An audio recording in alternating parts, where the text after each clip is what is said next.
যারা আজকে ক্ষমতায় বসে আছেন, আমাদের এই সুদখোর ফ্যাসিস্ট খুনি ইউনূস, সে কতগুলি মানুষের জীবন নষ্ট করেছে সেটা কি সে জানে? কত মানুষকে হত্যা করেছে? কি মব জাস্টিস, এটা আবার কি জিনিস? অস্ত্র হাতে নিয়ে, লাঠি হাতে নিয়ে মানুষকে পিঠে পিঠে হত্যা করা, হাত পা কুপিয়ে কাটা, তাদেরকে খুন করা, নিজেরা খুন, যারা খুন করছে তাদের তো চেহারা দেখাই যাচ্ছে যে এরা খুনি হিসেবেই আসছে। এখানে জনগণের উপরে দায় কেন চাপানো হচ্ছে? মব জাস্টিস বলে তাদের করা অপকর্ম, তাদের করা পাপ, এই পাপের বোঝা দিয়ে দিচ্ছে সাধারণ মানুষের হাতে। এই মানুষের উপরে তো মানুষের তো এটা গ্রহণ করবে না। এটা তো মব জাস্টিস না, এটা তো খুন করা। রীতিমতো খুনির দল এসে খুন করে যাচ্ছে, ঘরে ঘরে ঢুকে মানুষকে খুন করে, ছোট শিশুও রেহাই পায় না। তারপরে নারী ধর্ষণ, নির্যাতন, এটা তো প্রতিনিয়ত চলছে। একটা রাষ্ট্রে পরিচালনার মতো যে দক্ষতা থাকার কথা, এই দক্ষতাই তো নাই। আজকে রপ্তানি কমে গেছে, উৎপাদন কমে গেছে, মানুষ বেকার হয়ে যাচ্ছে, মানুষ কাজের জায়গা কমে যাচ্ছে। একটা দেশের অর্থনীতিকে সম্পূর্ণভাবে ধ্বংস করে দিচ্ছে। সাথে সাথে মানুষের সামাজিক নিরাপত্তা নাই, জীবনের নিরাপত্তা নাই, না নিরাপদে চলতে পারে, না নিরাপদে শান্তিতে ঘুমাতে পারে। আওয়ামী লীগ শুনলেই তাদের রাগ। কেন রাগ?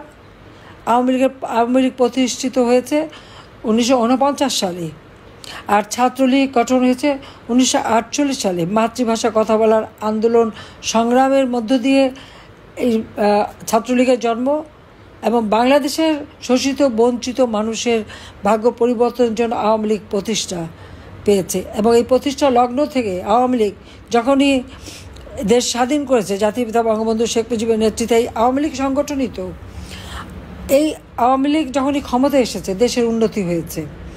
আজকে 2009 থেকে 2024 পর্যন্ত আমরা রাষ্ট্র পরিচালনা করে দেশকে অর্থনৈতিকভাবে উন্নত করেছি, সমৃদ্ধশালী করেছি, দারিদ্র্যের হার কমিয়েছি, সাক্ষরতার হার বাড়িয়েছি, মানুষের জীবন মান আয়ুষ্কাল বাড়িয়েছি। বাংলাদেশ সারা বিশ্বের কাছে উন্নয়নের রোল মডেল। 2020 সালে জাতির পিতার জন্মশতবার্ষিকী, 2021 সালে স্বাধীনতার সুবর্ণ জয়ন্তী যখন আমরা উদযাপন করি, তখনই আমরা উন্নয়নশীল দেশের মর্যাদা পেয়েছি। এবং 2024 সালে এটা বাস্তবায়ন হওয়ার কথা ছিল। অতিমারি, কোভিড-19 এবং যুদ্ধ, স্যাংশন, নানা কারণে আমরা 26 সাল থেকে আমাদের উন্নয়নশীল দেশ হিসেবে যাত্রা শুরু।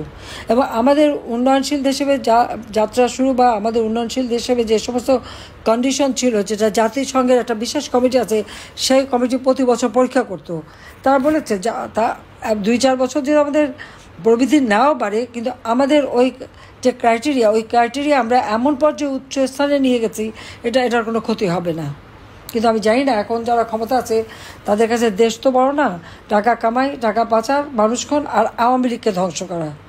আওয়ামী লীগ মানুষের ক্ষুধার অন্ন জুটিয়েছে, বেকার সমস্যা করেছে, তরুণদের জন্য নতুন দিগন্ত খুলে দিয়েছে, তাদের জীবন মান উন্নত করার, সমৃদ্ধশালী করেছে, ছাত্রদের শিক্ষার ব্যবস্থা করে দিয়েছি।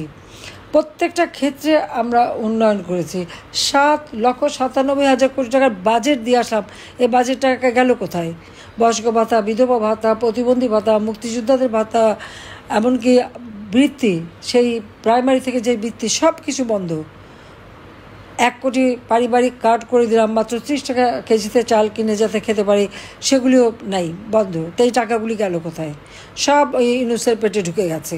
আর তার সমন্বয়রা এই 7-8 মাসের মধ্যে তারা ব্যাপক অর্থশালী, সম্পদশালী হয়ে পড়েছে, সম্পদের পাহাড় গড়ছে, শত শত কোটি টাকা তাদের। আবার কি দলও করে ফেললো, আর সেই দল আবার হোটেল সোনারগাঁয়ে 2 কোটি টাকা ইফতার করে। আর এদিকে ইউনূস সাহেব, তিনি তো ট্যাক্স দেন না, 666 কোটি টাকা তার কাছে ট্যাক্স পাওনা। একটা মানুষের কত সম্পদ থাকলে 666 কোটি টাকার ট্যাক্স হয়? তার কাছে প্রায় 1100 কোটি টাকার ট্যাক্স পাওনা, তার মধ্যে 666 কোটি টাকার মামলা হয়েছিল। তার বিরুদ্ধে দুর্নীতি, গ্রামীণ ব্যাংকের টাকা, গ্রামীণ ফোনের টাকা সে পাচার করেছে, সেই আত্মসাৎ করেছে, সেই দুর্নীতির মামলা হয়েছিল দুর্নীতি দমন কমিশনে। সেই দুর্নীতি দমন কমিশন সে ক্ষমতা দখলই করেছে এই মামলাগুলি বাদ দিতে। সব মামলা থেকে তিনি রেহাই পেয়ে গেছেন। আর যত খুনি, সন্ত্রাসী, জঙ্গি যারা কারাগারে বন্দী, তাদের সবাইকে মুক্তি দিয়ে বাংলাদেশটাকে একটা জঙ্গিদের দেশে রূপান্তর করেছে। এই অবস্থা থেকে পরিবর্তন ঘটাতে হবে, মানুষের জীবনে শান্তি, নিরাপত্তা নিয়ে আসতে হবে, অর্থনৈতিক সমৃদ্ধির পথে এগিয়ে যেতে হবে, দেশকে উন্নত করতে হবে এবং লাখো শহীদের রক্তকে আমরা বৃথা যেতে দিতে পারি না। এত মানুষের এবং আমার আওয়ামী লীগের অগণিত নেতাকর্মী তো সেই জিয়ার আমল থেকে নিয়ে শুরু করে এই পর্যন্ত যে যখন এসেছে সব আওয়ামী লীগের উপরেই আঘাত, যেটা আওয়ামী লীগ মহা অপরাধ করে ফেলছে দেশ স্বাধীন করে। কিন্তু বাংলাদেশ স্বাধীন, সার্বভৌম বাংলাদেশ থাকবে। যত চক্রান্তই করুক না কেন, এই বাংলাদেশকে কেউ ধ্বংস করতে পারবে না ইনশাল্লাহ। কাজে আমাদের যা কিছু আছে তাই নিয়ে একবার প্রস্তুত থেকে এর প্রতিবাদ করতে হবে।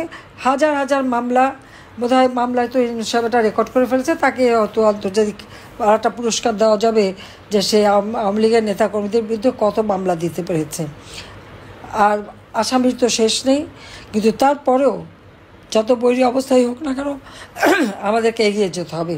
কাজে আমার এটা হতে হবে, সকলকে ঐক্যবদ্ধ থাকতে হবে। নিজেদের আলোচনার মধ্যে ওই কার কী করলো না সেটা দেখার দরকার নাই। যে যেখানে কাজ করবেন সেখানে নেতৃত্ব দেবেন। নেতা খোঁজা আর নির্দেশের অপেক্ষা না, কারণ নিজের জীবন, দেশের মানুষের জীবন, দেশের মানুষের আর্থসামাজিক উন্নয়ন, সেটাকে মাথায় রেখে যার অবস্থান থেকে সে দায়িত্ব পালন করে যাবেন। যেভাবে পারেন এই খুনি ইউনূসকে ক্ষমতা থেকে হটিয়ে মানুষের জীবনের শান্তি, নিরাপত্তা ফিরিয়ে আনতে হবে। জঙ্গি দেশ না, শান্তির দেশ, অসাম্প্রদায়িক চেতনার দেশ, এই বাংলাদেশকে আমরা সেইভাবে গড়ে তুলব। এটাই হচ্ছে আমাদের প্রতিজ্ঞা। সেইভাবে সবাই কাজ করবেন, আমি সেই নির্দেশনাই দিচ্ছি। সবাইকে ধন্যবাদ। জয় বাংলা, জয় বঙ্গবন্ধু, বাংলাদেশ চিরজীবী হোক।